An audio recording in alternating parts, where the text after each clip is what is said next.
Kling lâu takin karun panse Kaswal zong nen imaa Kalogu Boto alo turin Min neyang tse Tuana ikiang om turin Min silfaila Soi chiat na tin re Kanin tim le Tina tempo Itan kalve kahwa masi Lalpa kasui zelang te Puar zairi kasya Lung tirmi tui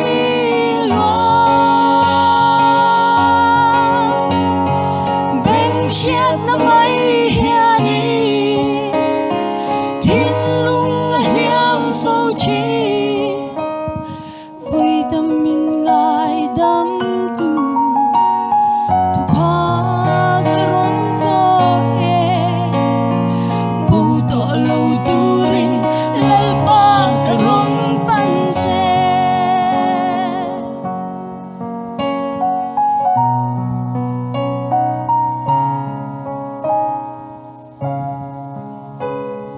Kling lâu ta ka irong boli Sa rau thiang lim in min shuai Min veng chin Zul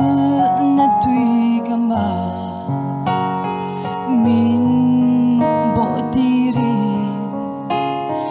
Yang chung ikiang om ve in Kaleng phô chi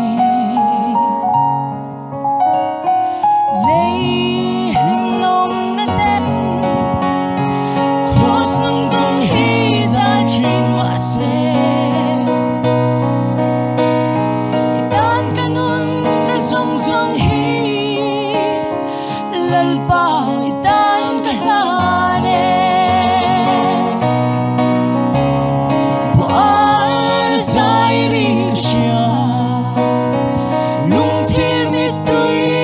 lua Beng chiat na mai hiani Thiên lung liam phô chin Với tâm min ngài đắm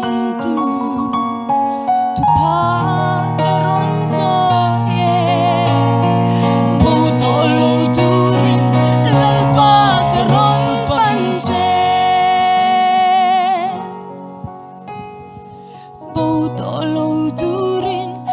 Lalpa karon panse